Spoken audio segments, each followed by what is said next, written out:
Assalamualaikum warahmatullahi wabarakatuh. Sahabat-sahabatku, seluruh subscriber Ngaus Kusbaha dimanapun Anda berada, alhamdulillah kita bisa bertemu lagi di channel Ngaus Kusbaha. Mari kita simak bersama-sama pengausan beliau melalui channel Ngaus Kusbaha ini. Assalamualaikum warahmatullahi wabarakatuh. Waalaikumsalam warahmatullahi wabarakatuh. Alhamdulillahirabbil alamin wassalatu wassalamu ala asyrofil mursalin sayyidina maulana Muhammadin wa ala alihi washabbihi ajmain. Amma ba'du.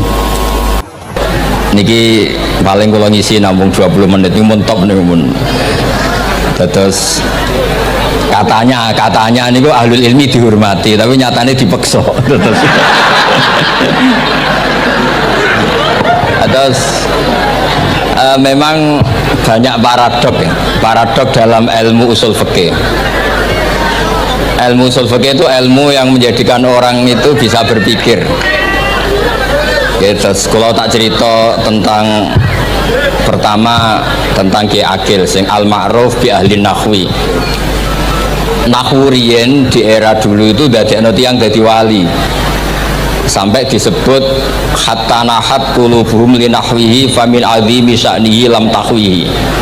Terus orang-orang baik niku ketika usul teng pangeran nyebut Allah la ilaha illallah mboten saged. Sagete namung nyebut dhamir sa'an niku hu. Akhirnya kathah toreko sing ha hu niku gara-gara ahli nahwu niku. Disebut fa'uribat makna dhamiris sya'ni. Jadi ngelafatkan la ilaha illallah tidak bisa tapi hu bisa. Mergi ke Jawa ini tukang ngakali, terus hukum itu diakali. Sajane teke hadis ini mangkana akhiru kalami la ilaha illallah dakhalal jannah. Tapi ada kekhawatiran pas la ilaha mati. Lana la ilaha mati radi koyo ateis. Orang ono pangeran maujud mati. Sampean kan gak iso janjian mbek Israel. Kan mboten saged weanan, mboten saged kong kali kong. Nah, daripada la ilaha niku resiko karena takut mati pas la ilaha dereng illallah. Terus Ki Jawa mulai nalkin ngangge Allah. Tapi Allah sarasan itu tidak mewakili la ilaha illallah. Akhirnya diambil dhamir sa'an fa'alam annahu la ilaha illallah. Niku asal usul. Cuma kebetulan toreko kita tidak jalur itu, tidak jalur yang lewat dhamir napa sa'an. Tapi sementing tadi dawuh Kiai Mustafa, sementing kita tahu secara ilmu. Terus nomor kalih cerita uzlah wow. Kalau memang benar-benar uzlah. Terus kalau ini diundang acara-acara publik kemarin terakhir beliau ngerayu ini jari marrotan wahidah. Ini saya pegang. Dan itu dicatat di Loh Mahfud. Dan ciri utama Kiai itu tidak membatalkan perjanjian. Jenengan jauh marrotan wahidah Mas nih. Ben gelem. Terus ngeten kula cerita sithik tentang ilmu yang sering kula utarakan. Di antara kitab yang dipakai guru-guru kita sing dilanggengi Mbah Mun Maus kitab Ihya. Kula dari sekian cerita Ihya yang paling kula kenang niku bahwa ternyata Allah itu andaikan boleh dibahasakan niku cara berpikir tuh dalam bahasa tafsir disebut tanazul niku wong ben kaya orang kebanyakan. Saya ulang lagi supaya orang tuh kayak orang nopo kebanyakan. Ada dua ahli neraka yang dipanggil, yang satu ditakoi cung ning neraka piye rasane syarru makan mboten enak Gusti. Terus pangeran diken balik ya wis kono cung mlayu balik nang neraka. Niku tiange lari kencang sekencang-kencangnya. Semangatnya seneng ambek kon balik ning neraka. Ditakoki mbek pangeran, "Lho cung kon mara neraka kok seneng?" Kula nu pun kapok Gusti, kula nu nyesal ketika di dunia nak jenengan utus niku lelat-lelet. Niki kula tobat dengan bukti dikan jenengan teng neraka kula mlayu. Dulu pangeran akhirnya haru wong kok semangate mlebu neraka kaya ngono. Mergo diperintah pangeran. Nggih, terus niki ijazah jenengan akan mlebu neraka jenengan sing semangat nggih. Karena zaman ning donya sering diperintah Allah mboten napa? Semangat. Dan itu kemungkinannya dibarno, kemungkinannya dipanggil. Lah yang itu terus dipanggil oleh Allah. Ya wis kaya wong apik, tak kongkon nurut tenan, semangat tenan, terus diken mlebu swarga. Nah niki ijazah pertama nggih. Dinaken mlebu neraka sing napa? Semangat. Sing kedua niku dipanggil ku plengaan lelet. Kados kula diutus Gus Mus niki nelpon kula mboten purun akhirnya ning BK jare matur Gus Subak. Turuti ya, aku diamuk BK jare. Terus niki melibatkan sekian pihak untuk memaksa saya datang ke mriki. Aduh, repot sawang kempek. Repot. Mungkin di sepuro. Yang kedua niku diken mlebu neraka malih ku lelet golek pangeran mboten semangat. Ditakoki mek pangeran. Kenapa kamu tidak semangat? Saya itu tidak pernah ngira jenengan yang baik sudah masukkan saya ke surga, kemudian jenengan nyuruh lagi saya ke neraka. Saya tidak pernah mengira engkau itu seperti itu. Terus Allah nggih, anak indadzoni abdibi. Ya serapopo swarga ya swarga. Ini dua ijazah untuk sampean supaya bisa masuk nopo? Swarga. Terus kita tidak pernah tahu napa Gustofa ngundang kula nyeneng wong akeh ganjaran, napa meksa wong alim dosa, bener ngerti kula carane. Karena dalam ilmu usul fikih, kembali ke usul fikih, kula nu gak ada khazanah kathah tentang debate pangeran kalian nabi ini. Kathah, mboten satu dua contoh di beberapa kitab tafsir. Suatu saat kula sering cerita niki, suatu saat Khalilur Rahman Ibrahim itu kedatangan Israel. Kamu mau apa? Mau matikan jenengan? Kata Nabi Ibrahim, harro'aital khalil yumitu khalilah. Mosok aku kekasih pangeran dipateni, mosok orang yang dicintai membunuh yang dicintai, orang yang mencintai seseorang kemudian membunuh yang dicintai. Tidak ada itu. Akhirnya Israel matur teng pangeran. Cara politiknya ngeten wae sing cara lagi seneng ngendikan politik. Wani kiai lengser jare beliau. Ono. Nah kula niku ahli tauhid wis pancen kodok kodare ngoten mawon mboten berpikir ruwet-ruwet. Terus Israel kan mboten biasa logika, kan malaikat itu SOP kan, mboten biasa logika. Akhirnya matur pangeran, kata Ibrahim, masa kekasih bunuh yang dikasih, masa yang mencintai bunuh yang dicintai. Tapi Ibrahim baru sadar ngadepi pangeran gitu, lebih pinter. Terus kan ketika Allah fakullahu, katakan ke Ibrahim, harlo etal khalil yakrohu ayal ko khalilah. Mosok jari seneng aku ketemu aku rawani. Jari seneng kok rawani ketemu. Lah niki sampean anggapin mati, monggo ngake ilmu sing niki. Wong jari seneng pangeran kok rawani ketemu. Pangeran. Seneng seneng ketemu. Ibrahim seneng terus aku. Yo mati saiki ra apa mati saiki. Terus kedua, niki cerita karena ini pondok ilmu. Orang harus biasa pakai logika usul fikih. Politik juga gitu. Nak kiai politik rawan kena syubhat. Tapi nak wong soleh oleh politik, kue ridho dipimpin fase-fase kabeh. Ya, buatan ngerti, buat sing bener di pokoknya ngoten. Yes, itu memang logika usul nopo fikih. Logika usul nopo fikih. Ketika Nabi Adam badhe didamel, niku materinya saking bumi. Pertama sing diutus Jibril ambekan qabdatan minal ardi, segenggam bumi. Saya mau bikin Adam, materinya dari bumi. Setelah datang ke bumi mau ngambil ista'adzat billah. Maksudnya ista'adzat billah, a'udzu billahi minka, saya berlindung Allah dari kamu. Antasinani. Kalau ngarepe Gustofa dari ahli nahwu terus kula niki tak goleki tenan pancen syanahu muta'addi bi nafsi. Mungkin nak dibuli ku antusinani kok panjang tadi cerita. Saya tidak ingin bagian dari saya diambil, kok aku bolong. Iku cara bumi itu sudah masalah. Terus akhirnya Jibril kembali, ya Allah, dia berlindung kepada engkau maka saya lindungi. Allah membenarkan Jibril, Mikail juga sama. Tapi ketika Israel itu masalah memang. Ketika disuruh ngambil bumi, buminya ista'adzat billah, tetap diambil. A'udzu billahi minka antasinani. Saya berlindung Allah supaya kamu tidak melukai saya, menciderai saya dengan mengambil bagian dari saya. Kata Israel, wa a'udzu billah alla unafidhu amroh. Saya juga a'udzu billah diperintah Allah kok tidak kasil. Kudu kasil. Ya saya tidak tahu yang benar istilahnya Jibril atau istilahnya Israel.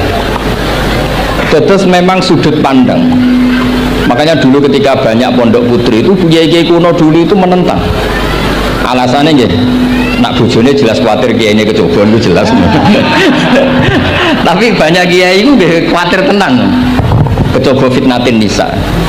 Tapi ketika logikanya dibalik, apa kamu ridho para perempuan-perempuan muslimat itu tidak dapat pendidikan apa?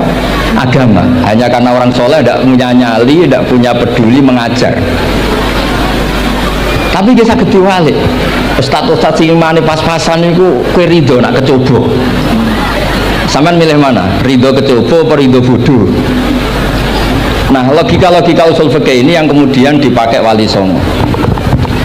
Dipakai Wali Songo kemudian membiarkan sekian tradisi yang insya Allah itu salah sebetulnya.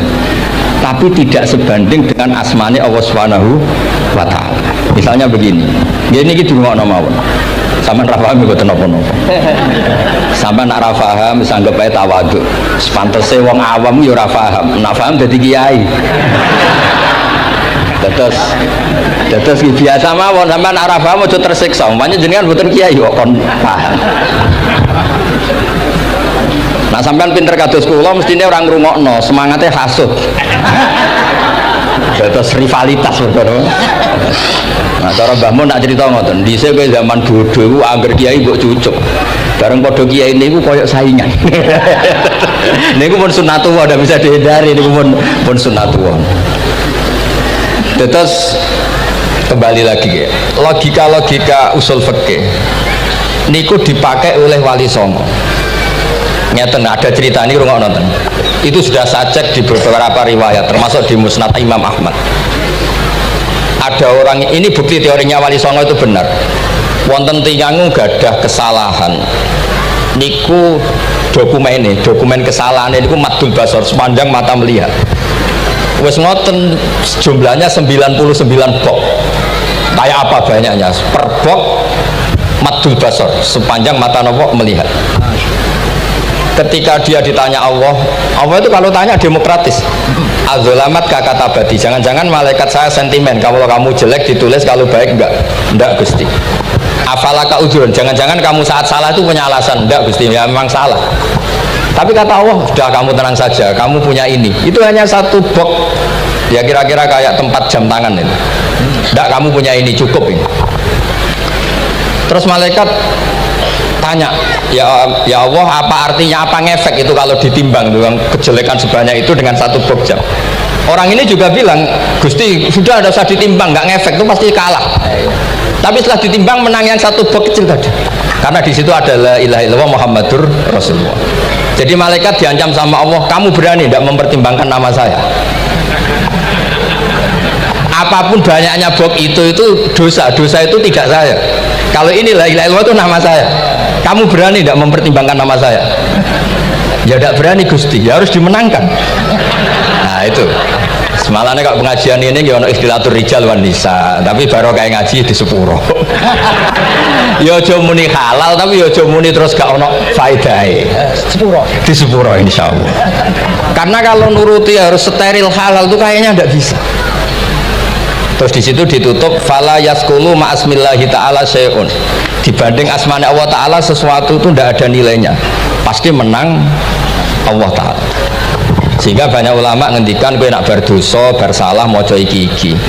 Dan kalau Anda dosa misalnya catatannya satu box terus di bawah ada astagfirullah, malaikat ditanya sama Allah, kamu berani tidak mempertimbangkan nama saya disebut di situ? Enggak berani. Nah, saya ini ribuan orang yang undang, saya berani mengabaikan. Bareng ana wong ngaku mbah ya mbah tenan wae. Ya terus ngoten. Kowe wani gak mempertimbangkan Gustofa sing mantune Mbah Maimun.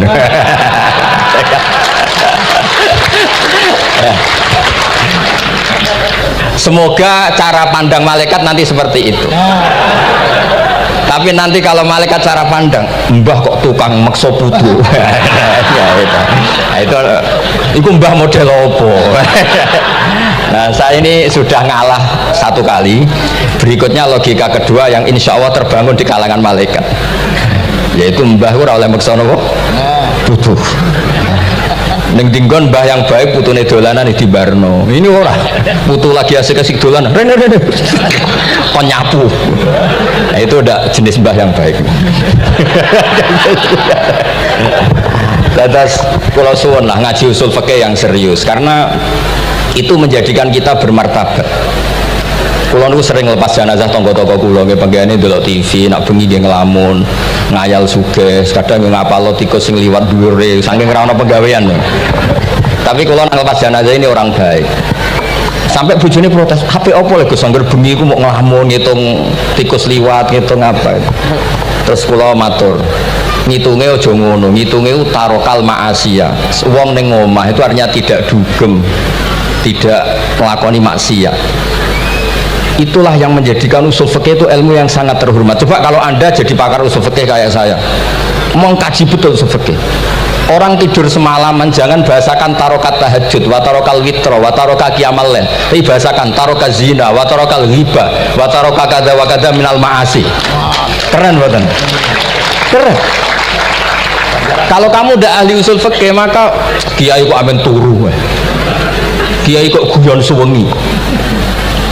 Lu kiai guyon sungi itu melawan kiai itu ustaz juga manusia karena bengi itu ya kepengen nonton tapi kan buatan pantas akhirnya korbannya santri ini dijak guyon gak jelas apel nih rodo ya ora pantas ngelawan nafsu itu berat caranya ya dilalek-lalek no guyon ini dan muka-muka malaikat kabeh ahli usul fikih nganggep ngono iku perlawanan terhadap keinginan umat maksiat malaikat ngaji orang. Makanya itu disebut di kitab usul fikih Tanqibul Usul itu izma min mubahin illa wa yatahaqqaqu bihi tarku haramim ma. Fa yalzamu minas sukun tarkul qatli wa minas sukut tarkul hibah.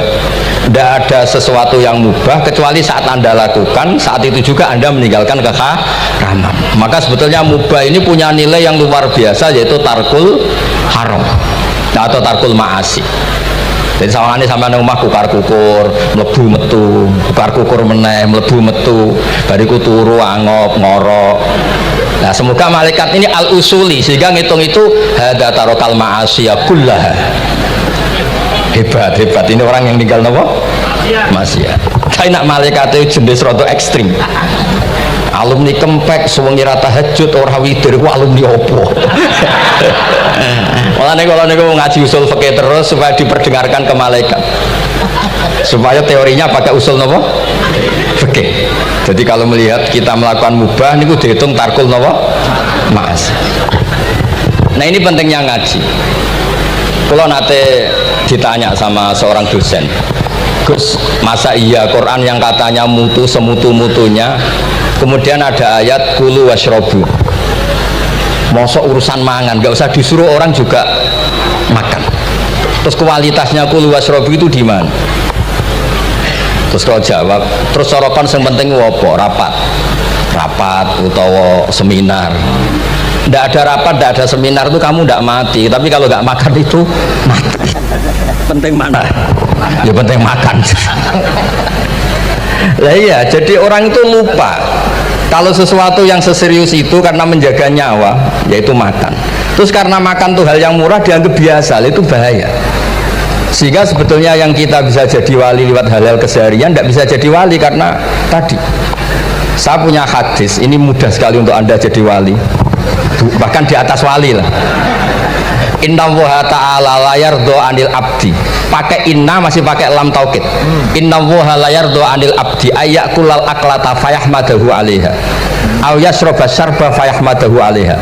Allah itu sangat ridho ada orang makan satu asupan kemudian dia muji Allah. Orang tidak punya alpat itu tidak mati, tidak punya tanah ribuan hektar itu tidak mati, tapi kalau nggak makan sesuap nasi mati. Penting mana? Penting makan. Tapi gara-gara kamu tamak untuk syukur nunggu punya alpat, untuk syukur nunggu punya tanah banyak, Anda ini bodoh. Mau syukur saja syaratnya kok banyak. Jadi sebetulnya kalau kita mau jadi wali itu cukup setiap makan itu kamu syukur. Fayahmadahu alaiha. Au yasroba syarba fayahmadahu alaiha.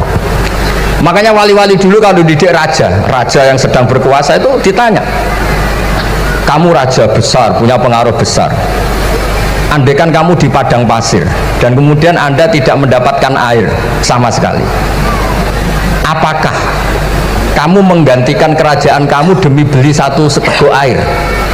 Iya, akan saya beli karena saya kalau tidak minum mati. La tafrah bimulkin la yusawi jar'atamain. Kamu jangan bangga dengan sistem kekuasaan yang tidak senilai dengan seteguk air.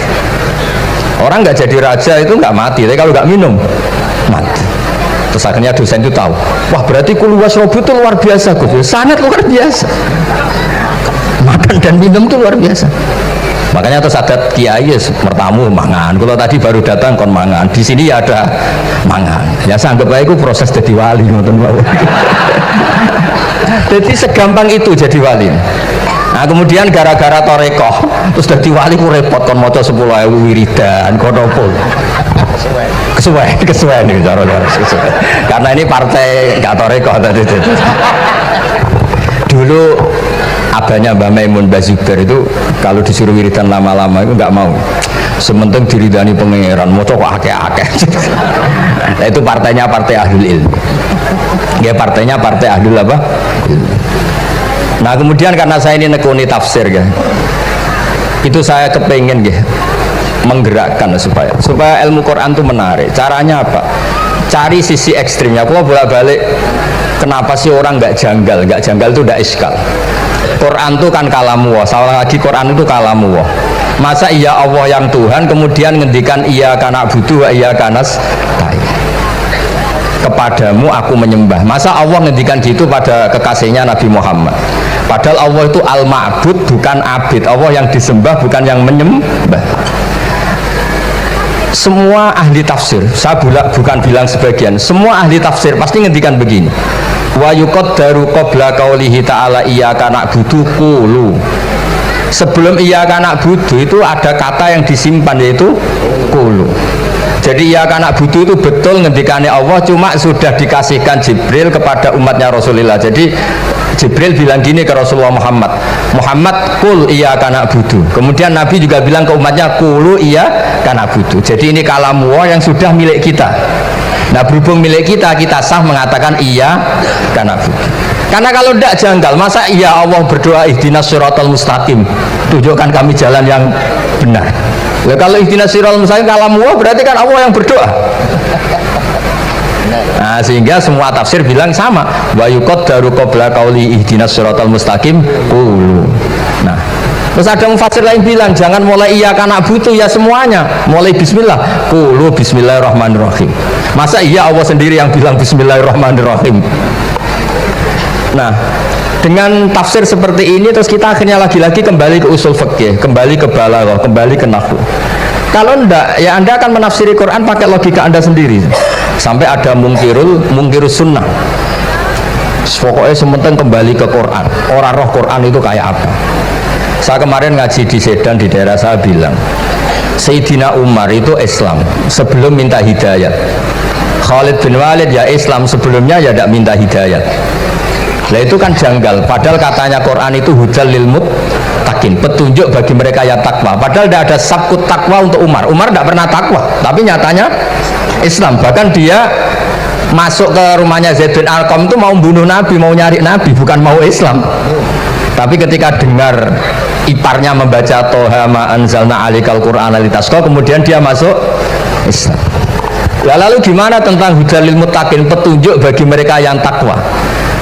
Banyak ulama yang mengatakan lil muttaqin itu balaghahnya lil iktifa, lil muttaqina wa ghairihim. Jadi Quran itu petunjuk bagi yang takwa dan yang tidak takwa. Dan itu di bahasa Arab sah. Di bahasa Arab sah.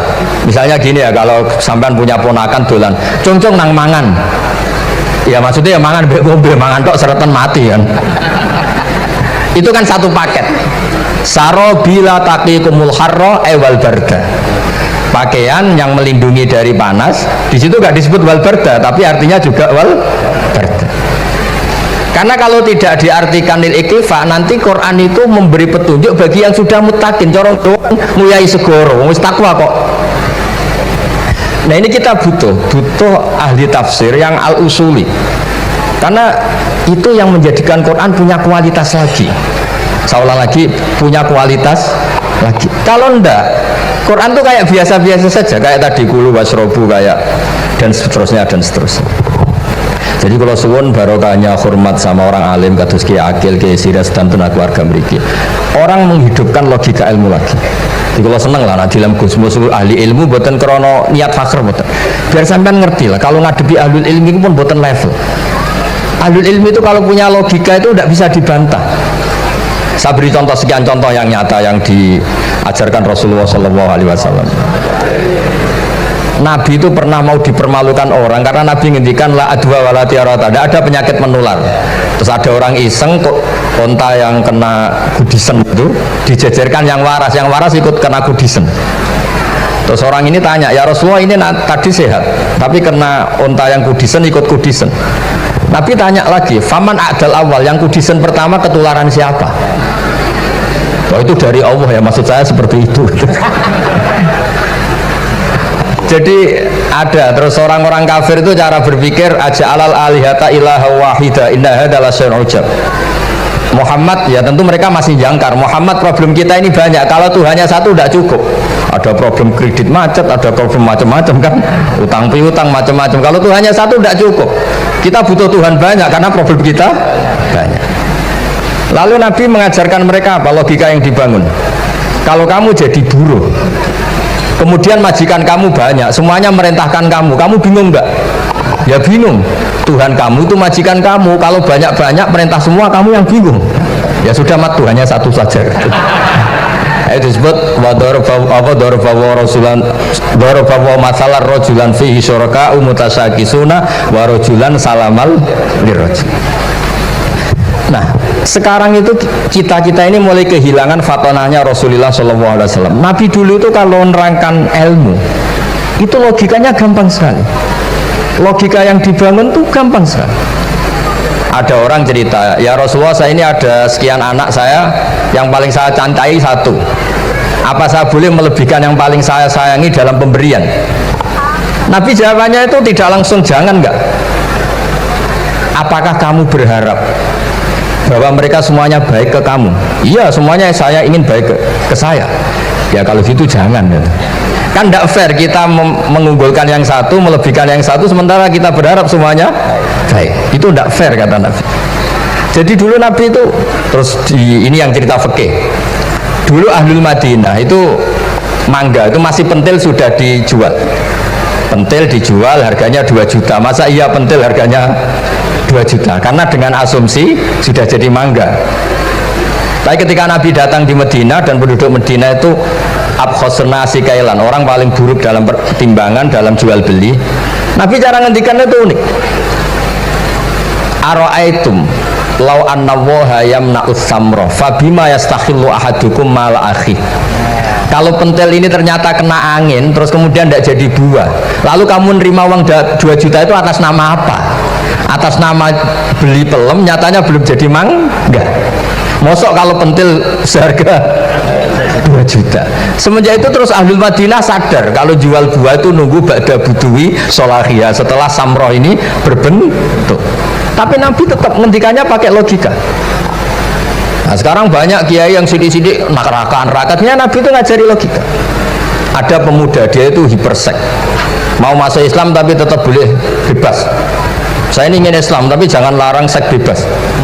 Wah itu sahabat semuanya melarang ketemu Nabi karena ini ngawur betul, masa pamit Islam kok. Tapi setelah gaduh, Nabi tanya, kenapa gaduh?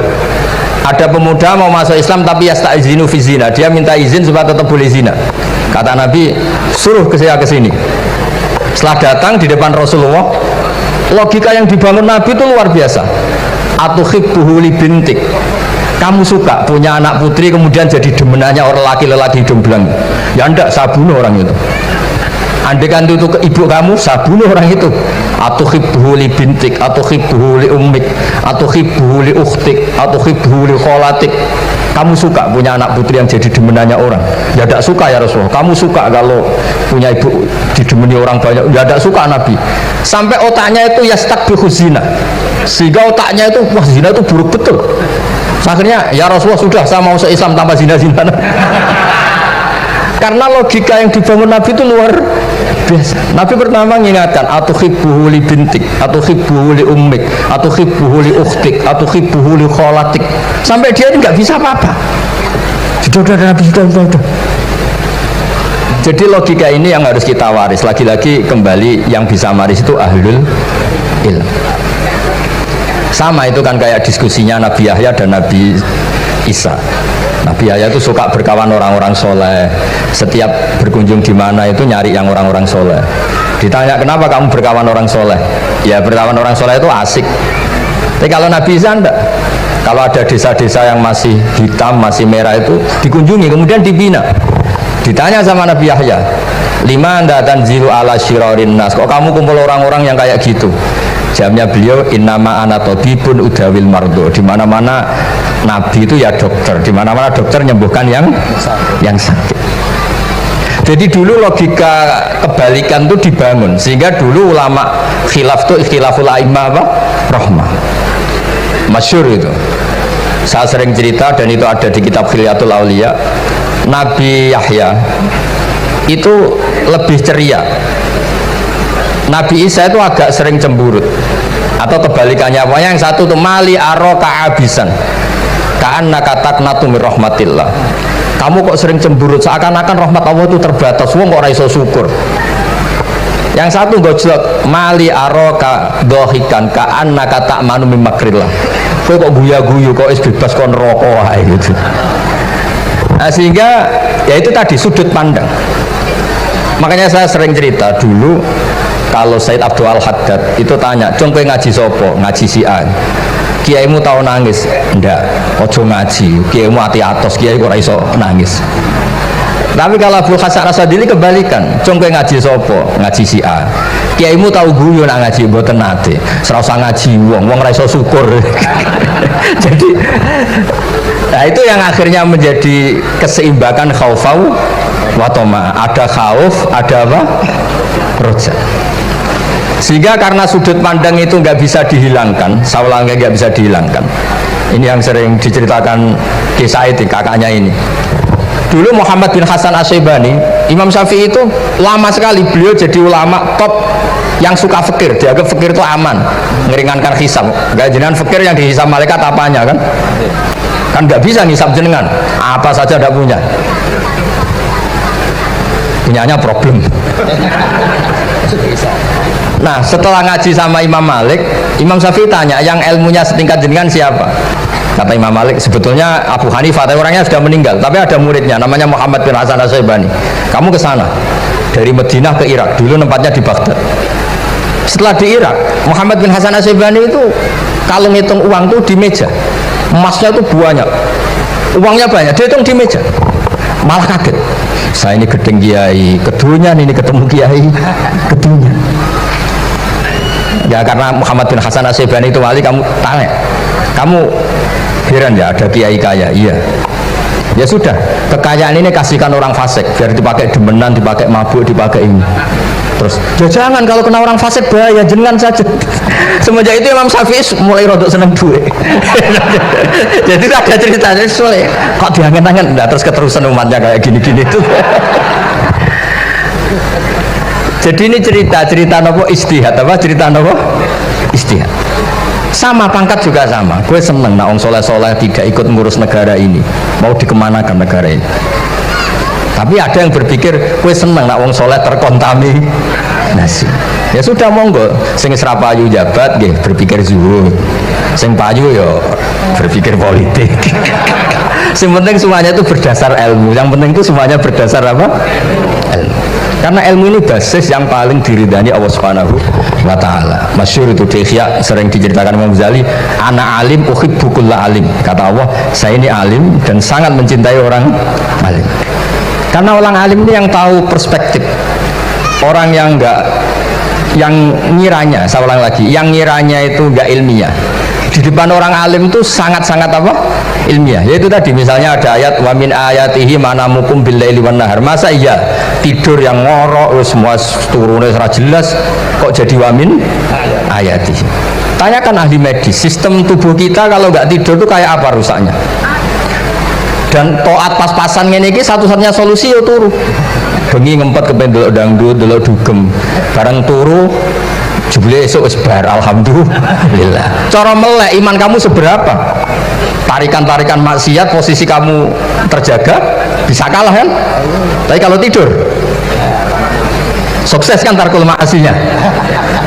Nah, karena tidur itu sukses menghilangkan maksiat disebut wa min ayatihi manamukum billaili wan nahar. Sampai Imam Ghazali ngendikan di makalah itu, sehingga nanti ibadahnya umat ini di akhir zaman an-naumu, ibadah terbaiknya itu tidur. Nah niku mulane maksud kula ngeten. Sampeyan anut jalur wong alim dia turu ya ibadah, tengok-tengok ya ibadah, jagongan nggih ibadah, gojol-gojolkan ambek kanca nggih napa? Ibadah. Karena ini semuanya kul bi fadlillah bi rahmati fa bidzalika napa? Falyafrah. Tapi kalau kamu tidak punya basis ilmu, adanya suudzon. Kiai kok jagongan guyon sewengi ku kiai opo? Kiai kok turu sewengi ku kiai. Karena basisnya ada ilmu. Padahal jelas ketika Rasulullah bikin urutan kebaikan, pertama Nabi ngendikan kamu menolong orang. Jika tidak bisa, terakhir Nabi ngendikan takufu syarraka anin nas fa innaha shadaqatun minka ala nafsik. Tadi beliau juga cerita di nasihat Imam Mun, idza lam tuhsin fala tusi. Kalau tidak bisa berbuat baik, setidaknya kamu tidak berbuat jelek sama orang lain. Dan potongan ini paling gampang apa? Tidur kan? Wis sampean nak turu wis ra zina, ra maling, ra ngrasani wong wis ora tusi. Nah, dengan konstruksi usul fikih seperti itu kamu tahu kualitas ayat wa min ayatihi manamukum billaili wan nahar. Ya sama, ternyata makan itu yang menjaga nyawa, ternyata makan itu yang menjadikan syukur. Kalau kamu nggak percaya puasa, sama nak poso gedang goreng itu mewah, gedang goreng itu mewah, air satu teguk itu mewah. Makanya kalau lama dulu ada santri kepengen mangan enak, ya saya ingin mangan enak gini-gini, caranya gimana? Itu rumusnya ada sate, ada mie ayam. Idamuhu alju. Kalau kamu ingin enak, lauknya itu lapar. Ya kalau kita kalau puasa itu semuanya kan enak. Nah itu lagi-lagi basisnya itu ilmu. Nah sekarang banyak orang yang sudah tidak peduli dengan ilmu, ke ijazah dilakoni kan. Jadi kayak wiridan la ilaha illallah itu sebetulnya harus dibarengi dengan ilmu. Ini yang terakhir supaya nggak lama-lama. La ilaha illallah itu basisnya ilmu. Surga yang begitu mewah itu dibikin juga bagi yang melafadzkan la ilaha illallah. Neraka yang begitu ekstrim, sampai kalau benda dijatuhkan dari atas ke neraka itu sampai bawah nunggu 70 tahun. Bisa kamu bayangkan kalau kamu di dalam, naiknya susah itu. Ini dijatuhkan ke neraka itu sampai bawah nunggu berapa? 70 tahun. Dan neraka sebegitu ekstrim itu dibikin untuk yang menolak la ilaha illallah. Berarti kalimat ini kalimat spesial. Kalimat yang neraka dibikin ya atas nama itu yang menolak, surga dibikin juga atas nama itu yang menerima. Itu satu saktinya la ilaha illallah. Sakti kedua, orang kafir 70 tahun melafadzkan la ilaha illallah sekali langsung dihukumi mukmin. Yufar lahum ma qad salah. Qul lil ladzina kafaru iyantahu yufar lahum ma qad salah. Orang yang melafadzkan la ilaha illallah Muhammadur Rasulullah itu dosa 70 tahun kafir itu hilang semua. Tapi gara-gara ada ilmu terus diumumkan tahlil dening Kiai Haji Niam mesti sing guri wah sawi mesti guri. Padahal kalau kamu tahu ilmunya tadi ini kalimat yang luar biasa, kalimat yang bisa melebur dosa. Bahkan dalam mazhab Sadiliyah itu unik. Kalau kamu wiridan la ilaha illallah itu jangan istighfar dulu, istighfarnya belakangan. Alasannya Abdul Hasan As-Sadili itu fa'lam annahu la ilaha illallah wastaghfir li dzambik li hadhil kalimah. Orang kafir 70 tahun dia istighfar 100 kali enggak akan dimaafkan Allah. Tapi ngelafadzkan la ilaha illallah langsung dimaafkan. Jadi orang bisa dimaafkan tuh barokahnya la ilaha illallah.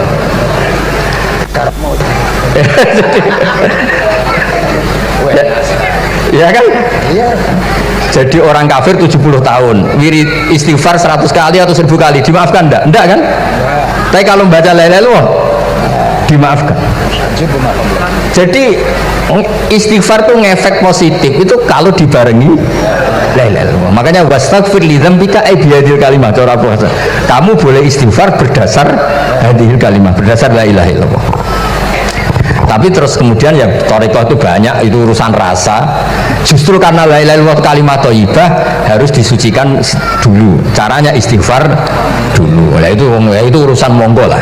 Tapi apapun itu basisnya harus napa? Ilmu. Basisnya harus ilmu.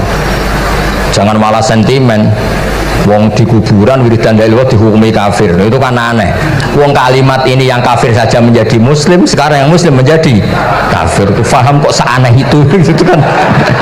Ya karena basisnya ada ilmu tadi. Coba kalau basisnya ilmu, itu kan aneh betul. Hadil kalimah kalimatun soro bihal kafiru musliman. Fakaifa sorol muslimu bidzalika kafiron. Ini kalimat yang kafir saja menjadi muslim. Masa dengan kalimat yang sama yang muslim menjadi aneh gak? Aneh. Jadi kalau suwon, pokoknya basis ilmu harus sekuat-kuat. Bicaranya gini nagih kiai kon sergemulang atau politik terus. Tapi politik itu bagian dari ilmu. Ini iso diterang kalau iso. Ya ngoten mawon. Assalamualaikum warahmatullahi wabarakatuh. Sahabat Ngaus Gus Baha dimanapun Anda berada, alhamdulillah telah kita ikuti bersama pengausan beliau Gus Baha. Semoga apa yang beliau sampaikan menambah ilmu yang bermanfaat bagi kita semua. Amin.